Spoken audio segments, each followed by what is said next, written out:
राज्य में बीजेपी सरकार आइला परे कृषि मानू आंब देखी जमी आंबटा खुआउची एवं कृषक मानू परोक्षरे शोषण करुच्ची।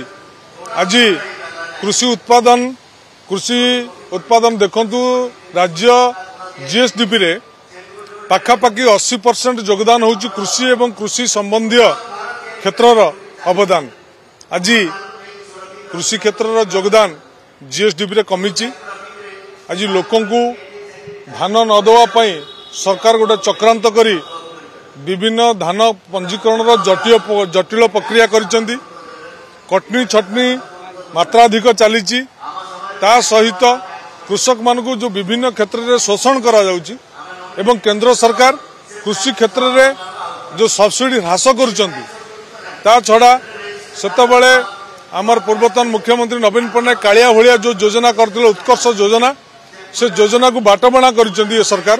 ता विरुद्ध रे कृषक मानक सचेतनता करा जिवो। बिजू जनता दल कृषक मानक पय लढिबो, राजरास्ता को जिवो।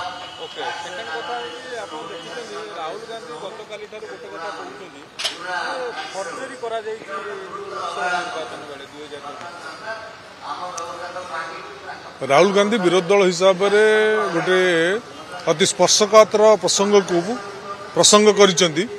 किंतु या बाबद रे बिजू जनता दल समीक्षा करिछि, अनुशीलन करुछि। बिजू जनता दल अनुशीलन कला परे ता पय विहित पदक्षेप बिजू जनता दल नब।